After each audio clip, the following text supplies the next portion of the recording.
आज हम आपको हैरी हुडीनी नाम के एक जादूगर की सच्ची कहानी बताने वाले हैं। हुडीनी का दावा था कि दुनिया की कोई भी जेल उसे कैद नहीं कर सकती और इस चीज का सबूत देने के लिए वो पुलिस वालों को पैसे देता था ताकि वो जानबूझकर उसे जेल में रखे।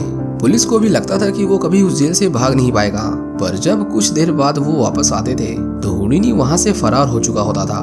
लोगों का मानना था कि वो कोई चमत्कारी जादूगर है, लेकिन इन सब के पीछे सिर्फ और सिर्फ उसका शातिर दिमाग होता था। हुडीनी ने अपने जीवन में न जाने कितने करतब दिखाए, फिर चाहे वो खुद को बेड़ियों से बांधकर ठंडे बर्फ की झील में कूदना हो या फिर अपने शरीर पर हजारों बार मुक्के खाना, पर उसे नहीं पता था कि एक दिन उसके यही करतब उसकी मौत का कारण बनेंगे। आखिर में दुनिया के सबसे महान जादूगर के साथ क्या हुआ था, उनकी पूरी कहानी जानने के लिए देखते रहिए आज की हमारी मूवी जिसका नाम है हुडीनी। इस मूवी की शुरुआत होती है 1896 में। यहाँ हुडीनी और उसकी पत्नी बेस एक जादू का करतब दिखाने आए थे। जब हुडीनी देखता है कि वो जगह एक ब्रोथल है तो वो अपनी पत्नी को वहाँ से वापस चलने के लिए कहता है, पर बेस ने उनसे एडवांस में पैसे ले रखे थे, इसलिए वो बिना जादू दिखाए वहाँ से नहीं जा सकते थे। बेस अनाउंस करती है कि हुडीनी खुद को हथकड़ियों से बंद करके एक छोटे से सूटकेस से निकल कर दिखाएगा, पर वहाँ बैठे एक पुलिस वाले को लगा कि उनकी हथकड़ियाँ नकली हैं, इसलिए वो अपनी हथकड़ियाँ उन्हें दे देता है ताकि हुडीनी कोई चीटिंग न कर सके। वो कहता है कि उसे सूटकेस के अंदर जाने की कोई जरूरत नहीं, वो उसके सामने ही उसे खोल कर दिखाए। बेस को लगा कि वो उन्हें नहीं खोल पाएगा, पर होता बिल्कुल उसका उल्टा है। हुडीनी उन हथकड़ियों को एक पिन की मदद से खोल देता है जिसे उसने अपनी बेल्ट में छुपा रखा था। सभी लोग उसके इस करतब के लिए तालियां बजा रहे थे और यही वो दिन था जब हुडीनी ने फैसला किया कि अब से वो कोई आम जादूगर नहीं है, बल्कि वो खुद को कहने लगा एक एस्केप आर्टिस्ट जिसे कोई कैद नहीं कर सकता। इसके बाद हम 1886 का समय देखते हैं जब हुडीनी छोटा था। उसने और उसके भाई ने मेले में एक जादूगर को जादू करते देखा, जिसके बाद हुडीनी भी छोटे मोटे जादू करके पैसे कमाने लगा था। उनके पिता एक चर्च में पादरी थे, पर उस गांव में 6 साल रहने के बावजूद वो वहाँ की लोकल भाषा नहीं सीख पाए थे, जिसकी वजह से उन्हें उनकी जॉब से निकाल दिया जाता है। और ये वो समय था जब हुडीनी को पैसे की अहमियत का अंदाजा हुआ। साल 1994 में एक दिन वो बेस को मेले में डांस करते हुए देखता है और उसी दिन उसने फैसला कर लिया था कि वो उसी से शादी करेगा। वो बेस को प्रपोज करता है और वो दोनों शादी कर लेते हैं, पर क्योंकि हुडीनी एक यहूदी था इसीलिए बेस के घर वाले उसे एक यहूदी से शादी करने के लिए घर से निकाल देते हैं। वो दोनों शादी के बाद शहरों में घूम घूम कर अपने जादू को दिखाया करते थे, पर हुडीनी को पता चलता है कि उसके भाई समेत कई लोग उसके हथकड़ी वाले जादू को कॉपी करने लगे थे। उसे पता था कि लोग इस जादू से जल्द ही बोर हो जाएंगे, इसलिए उसे कुछ बड़ा करना होगा। उसका सपना था एक हाथी को गायब करना। इसके बाद हुडीनी डेट्रॉइट की एक जेल में जाता है और उन पुलिस वालों को उसे जेल में रखने के लिए पैसे भी देता है। हुडीनी की एक खास बात थी कि वो जिस किसी को भी चैलेंज करता था उसे एक बार खुद को जोरदार मुक्का मारने का भी मौका देता था।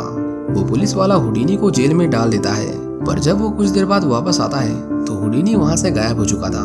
उसके इस करतब को उस समय के बड़े बड़े अखबारों में छापा गया, जिससे वो बहुत फेमस हो गया। हुडीनी की माँ को उस पर बहुत गर्व था, वो उसके ऊपर छपे सभी अखबारों को अपने पास रखती थी। इसके बाद हुडीनी जिम कॉलिंस नाम के एक आदमी से मिलता है। वो कई अनोखी चीजों को बनाने में माहिर था, पर हुडीनी उससे सिर्फ एक सवाल पूछता है कि क्या वो एक हाथी को गायब कर सकता है, जिसका जिम जवाब देता है कि हाँ वो ऐसा कर सकता है। इसके बाद हुडीनी इसी तरह का जादू शिकागो की जेल में दिखाता है। उसे ढेर सारे पुलिस वालों ने घेर रखा था, पर जैसे ही वो उसे थोड़ी देर के लिए अकेला छोड़ते हैं वो वहाँ से गायब हो जाता है। इसके बाद वो और भी ज्यादा फेमस हो गया था। अमेरिका में उसे लगभग हर कोई जानने लगा था। जब मिलिट्री इंटेलिजेंस को पता चलता है कि हुडीनी अमेरिका के प्रेसिडेंट से भी ज्यादा पैसे कमाता है तो वो उसके ऊपर नजर रखने लगे थे।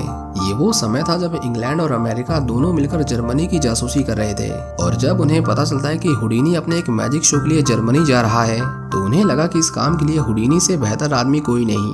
वो उससे अकेले में बात करते हैं और उसे उनके लिए जर्मनी के खिलाफ जासूसी करने के लिए कहते हैं, क्योंकि वो एक जादूगर था और किसी को भी उसके ऊपर शक नहीं होता। इसके बदले वो उसे अमेरिका की नागरिकता देने के लिए भी तैयार थे, जो हुडीनी का बचपन से एक सपना था। जिम ने हुडीनी को एक पानी वाली ट्रिक के छलावे के बारे में बताया था। दर्शक जब उस ट्रिक को देखते थे तो उनकी धड़कनें थम जाती थी और वो जोर जोर से तालियां बजाते थे, पर उनमें से किसी को भी नहीं पता था कि इसकी प्रैक्टिस करते वक्त एक बार हुडीनी मरते मरते बचा था। इसके बाद वो एक जर्मन एम्परर को अपने जादू की कला दिखाने जाता है, पर जल्द ही उसे एहसास होता है कि एम्परर उससे बोर होने लगा था। इसीलिए हुडीनी अब उन्हें अपने दांतों से एक बंदूक से दागी हुई गोली को पकड़कर दिखाने वाला था। ये जादू उस समय यानी 1906 में खास इसलिए था क्योंकि हुडीनी से पहले जिस किसी ने भी इसे करने की कोशिश की थी वो सभी इसे करते वक्त मारे गए थे। यहाँ पर एम्परर थोड़ा सा उत्साहित हो गया था और जब उसका सैनिक हुडीनी पर गोली चलाता है तो हम देखते हैं कि हुडीनी ने सच में उस बुलेट को अपने दांतों से पकड़ लिया था। ये देखकर सभी लोग उसके लिए तालियां बजाने लगते हैं और उसकी तारीफ करते हैं।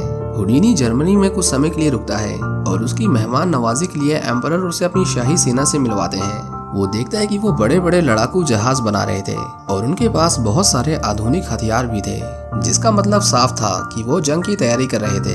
हुडीनी ये सारी बातें अमेरिकियों को बता देता है ताकि वो पहले से तैयार रहें। हम देखते हैं कि हुडीनी अपनी माँ के लिए एक ऐसी ड्रेस खरीदता है जिसे सिर्फ महारानी के लिए बनाया गया था। वो उनके ऊपर सोने के सिक्के बरसाता है क्योंकि जब वो गरीब थे तो उनके पिता ने पैसों की तंगी के चलते कभी भी उनकी ख्वाहिशें पूरी नहीं की। धीरे धीरे बेस को पता चल जाता है कि हुडीनी सरकार के लिए जासूसी भी कर रहा था, पर वो बेस को समझाता है कि ये सब वो अपने देश के लिए कर रहा है और इसके बारे में किसी को कानो कान खबर नहीं होगी। इसके बाद वो दोनों रशिया जाते हैं और हुडीनी वहाँ के शाही लोगों को उनकी कोई भी इच्छा पूरी करने को कहता है, फिर चाहे वो कितनी भी नामुमकिन ही क्यों ना हो। वो जब एक पर्ची को निकालते हैं तो हुडीनी को पता चलता है कि उसे एक जायंट बेल को बजाना है जिसे पिछले 100 सालों से नहीं बजाया गया था। ऐसा इसलिए क्योंकि उस बेल तक जाने वाली सीढ़ियां सड़कर टूट गई थी और उसे खींचने वाली रस्सियां भी खराब हो चुकी थी। उन्हें लगा कि हुडीनी ये कभी नहीं कर पाएगा, पर जब उन्हें घंटी बजने की आवाज आती है तो उन्हें ये किसी चमत्कार से कम नहीं लगा और उस राजघराने के सभी लोग हुडीनी के सामने अपना सर झुका लेते हैं। हुडीनी उनमें से एक आदमी को उसे हर बार की तरह एक बार फिर से मुक्का मारने को कहता है, पर हम देखते हैं कि उसे इस बार सच में दर्द हुआ था, पर वो किसी को बताता नहीं क्योंकि उसका मानना था कि कुछ बातें छिपी ही रहे तो अच्छा है। हुडीनी को पता चलता है कि रशिया जापान पर हमला करने वाला है और ये 1904-1905 के रशियन जापान वॉर की बात हो रही थी जो भविष्य में आगे जाकर लड़ी जाएगी। हुडीनी ने इस तरह अपने जादू के साथ साथ अमेरिका के लिए कई जासूसी वाले काम किए। एक बार तो वो कुछ खुफिया दस्तावेजों को चुराते वक्त पकड़े जाने से बाल बाल बचा था। हुडीनी जिस तरह हर बार अपने शोज में अपनी जान को खतरे में डालता था, उसकी वजह से बेस को उसकी चिंता होने लगी थी और उनके बीच में कभी कभी लड़ाइयाँ भी हो जाती थी, पर शायद यही उसकी समस्याओं का अंत नहीं था। 1914 तक आते आते लोग मैजिक शो से बोर होने लगे थे और जहाँ कभी हुडीनी को देखने के लिए हजारों लोगों की भीड़ हुआ करती थी, वहाँ अब उसके लिए 100 लोगों को भी थिएटर में लाना मुश्किल हो रहा था। 1914 वो समय था जब चार्ली चैपलिन मिडिल क्लास लोगों में बहुत फेमस हो रहा था क्योंकि चार्ली की फिल्में देखने के लिए लोगों को थिएटर जितनी महंगी टिकट्स नहीं खरीदनी पड़ती थी। उसे कई लोगों ने हिदायत दी कि अब उसे छोटे थिएटर्स में परफॉर्म करना चाहिए, पर हुडीनी ने कभी छोटा सोचा ही नहीं। उसने सोचा कि अगर लोग थिएटर नहीं आ रहे हैं तो कोई बात नहीं, क्यों ना वो बाहर जाकर ही अपने शोज करे। एक दिन हुडीनी लोगों की भीड़ के सामने खुद को लोहे की बेड़ियों से बांधकर एक जमी हुई झील के अंदर कूद जाता है। वो पानी के बहाव से उस जगह से बहकर बहुत दूर आ गया था जहाँ से उन्होंने बर्फ को तोड़ा था, पर फिर भी वो किसी तरह बाहर निकल आता है। हुडीनी ने एक स्ट्रेट जैकेट से बाहर निकलने की ट्रिक भी ढूंढ ली थी जिसमें से निकलना किसी भी आम इंसान के लिए नामुमकिन होता है। उस जैकेट से निकलने के लिए हुडीनी को अपने हाथ की हड्डियों को डिसलोकेट करना पड़ता था। इसमें उसे बहुत दर्द होता था, पर उसने उस दर्द को कभी ऑडियंस के सामने नहीं आने दिया। बेस उसे हर दिन इस तरह अपनी जान को खतरे में डालता देख उससे नाराज हो जाती है और उसे बात करना बंद कर देती है। हुडीनी उस पर गुस्सा करता है क्योंकि वही तो उसका काम था। वो एक स्केप आर्टिस्ट था, ना कि कोई सर्कस का जोकर, पर फिर भी वो बेस से वादा करता है कि अब से वो इस तरह के शोज नहीं करेगा। बेशक हुडीनी ने खतरनाक स्टंट्स को करना बंद कर दिया था, पर फिर भी उसने जो कुछ भी किया हमेशा बड़ा ही किया। एक बार तो उसने पूरे के पूरे हाथी को ही गायब कर दिया था, जिसके बारे में उस समय के बड़े बड़े अखबारों में हुडीनी की चर्चा हुई क्योंकि वो हाथी दोबारा कभी मिला ही नहीं। उसके शोज बड़े बड़े लोग देखने आते थे और उन्हीं में से एक था Arthur Doyle. Arthur Sherlock Holmes novel का लेखक था जो आगे चलकर बहुत फेमस हुई। उसका मानना था कि हुडीनी सिर्फ एक स्केप आर्टिस्ट नहीं है, वो जो करता है वो किसी चमत्कार से कम नहीं। आर्थर को अलौकिक शक्तियों जैसी चीजों पर विश्वास था। अब हुडीनी को ये सब सुनकर थोड़ा अजीब लग रहा था क्योंकि उसने शेरलॉक होम्स जैसी लॉजिकल बुक लिखी थी और अब वो उसके सामने बिना सर पैर की बातें कर रहा था। वो आर्थर को समझाता है कि वो जो कुछ भी करता है वो बस एक छलावा है, उसमें कोई चमत्कार नहीं, और उसे वहाँ से जाने के लिए कहता है। उसी रात हुडीनी को पता चलता है कि उसकी माँ की मौत हो चुकी है। इससे उसे बहुत झटका लगता है क्योंकि एक वही थी जिन्हें उस पर भरोसा था। हुडीनी का भाई उसे बताता है कि वो मरने से पहले किसी बात के लिए माफी मांग रही थी, पर वो किस बात के लिए माफी मांग रही थी ये बताने से पहले ही उनकी मौत हो गई। जिम उससे कहता है कि वो तो आत्माओं से बात कर सकता है तो उन्हें एक बार अपनी माँ से बात करनी चाहिए। पर हुडीनी उसे बताता है कि आत्माओं से संबंधित उसने जितने भी शोज किए थे वो बस एक ट्रिक थी, उसमें कोई भी सच्चाई नहीं। पर उसे बहुत पछतावा था कि उसके पास ऐसी पावर्स सच में क्यों नहीं, क्योंकि अगर ऐसा होता तो शायद वो अपनी माँ से आखिरी बार बात कर पाता। इसके बाद हम देखते हैं कि 1914 में ही वर्ल्ड वॉर की शुरुआत हो जाती है। ये लड़ाई पूरे 4 साल चलती है जिसमें करोड़ों लोग मारे जाते हैं। हुडीनी ने जिन रशियंस के सामने अपना मैजिक शो किया था उनके परिवारों को ढूंढ ढूंढ कर मारा जा रहा था और उसकी की गई जासूसी अमेरिका के बहुत काम आई। अमेरिकन प्रेसिडेंट ने खुद उसे अपने साथ व्हाइट हाउस में चाय पीने के लिए बुलाया था। हुडीनी अब फिल्में भी करने लगा था। वो अपनी फिल्मों में स्टंट कर सकता था जो शायद चार्ली चैपलिन कभी नहीं कर पाता। इसीलिए धीरे धीरे उन दोनों के फैंस में यह बहस होने लगी कि उन दोनों में से सबसे बड़ा सुपरस्टार कौन है। इतना सक्सेसफुल होने के बाद भी हुडीनी हमेशा अपनी माँ को ही याद किया करता था। एक दिन वो कुछ ऐसे लोगों के पास जाता है जिनका दावा था कि वो उसकी मरी हुई माँ से उसकी बात करवा सकते हैं, पर धीरे धीरे उसे एहसास होता है कि ये सब एक छलावा था। वो लोग भी वही ट्रिक्स कर रहे थे जो वो करता है, पर उसमें और बाकियों में फर्क ये था कि वो अपनी ट्रिक से लोगों का मनोरंजन करता था और वो लोगों की भावनाओं के साथ खेलते थे। हुडीनी मीडिया के सामने उन सभी लोगों को चैलेंज करता है कि अगर उनमें से कोई भी उसे उसकी मरी हुई माँ से बात करवा देगा तो वो उसे $10,000 देगा। वो अपने इस दावे की वजह से हमेशा चर्चे में रहता था और उसी साल उसने न जाने कितने लोगों का पर्दाफाश किया। बीच बीच में वो अपनी लिखी हुई किताब का प्रमोशन भी किया करता था जिसमें उसने अपनी उन सभी ट्रिक्स के पीछे का राज बताया था जिसे वो लोगों को दिखाकर इतने समय तक पैसे कमाता रहा। क्योंकि हुडीनी आध्यात्मिक ढोंग का सच सभी के सामने ला रहा था, इसीलिए उसके बहुत सारे दुश्मन भी बन गए थे। एक दिन पार्टी में आर्थर और हुडीनी एक बार फिर से साथ बैठे थे। आर्थर की पत्नी का दावा था कि वो आत्माओं से बात कर सकती है, पर हुडीनी अंदर ही अंदर उस पर हंस रहा था। उसका मानना था कि शर्लॉक होम्स जैसी बुक को लिखने वाला आदमी इतनी बचकानी बातों पर कैसे विश्वास कर सकता है। कुछ देर बाद वहाँ एक औरत आती है जो हुडीनी के हाथ को देखकर उसे बताती है कि वो जल्द ही मरने वाला है, पर हुडीनी हंसकर उसकी बातों को टाल देता है। वो सोचता है कि एक बार मिस डॉयल को भी आजमा कर देखना चाहिए। वो सभी एक बंद कमरे में जाते हैं और मिस डॉयल हुडीनी की माँ से बात करने की कोशिश करती है। उनकी आत्मा डॉयल की मदद से पेपर पर हुडीनी के लिए एक मैसेज लिखती है। हुडीनी उनकी बातें सुनकर रोने लगता है क्योंकि मिस डॉयल बिल्कुल उनकी माँ की तरह बातें कर रही थी। पर हुडीनी को ये भी पता था कि मिस डॉयल भी बाकियों की तरह ही एक ढोंगी है, क्योंकि कल उसका बर्थडे था और एक यही चीज थी जो उसकी माँ कभी नहीं भूलती थी। पर मिस डॉयल ने इसका कोई जिक्र ही नहीं किया। जिम उससे कहता है कि पूरी दुनिया आर्थर को उसकी शर्लॉक होम्स की किताब की वजह से एक महान आदमी मानती है और अब वो इतने ऊपर आ चुके हैं कि वो ये मानने को तैयार ही नहीं है कि वो भी एक आम इंसान ही है। इसके बाद हुडीनी आर्थर के पास जाता है और उसे कहता है कि उसकी वाइफ झूठी और मक्कार है।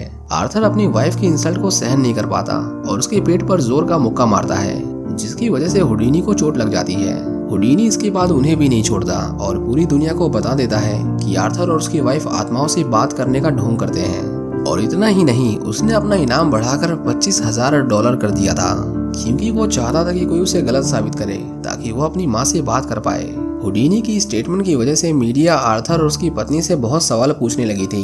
हुडीनी की वजह से उनके आत्मसम्मान पर बहुत ठेस पहुंची थी। इसके बाद हुडीनी उन्हीं के जैसे ही कई जानी मानी हस्तियों का पर्दाफाश करता रहा।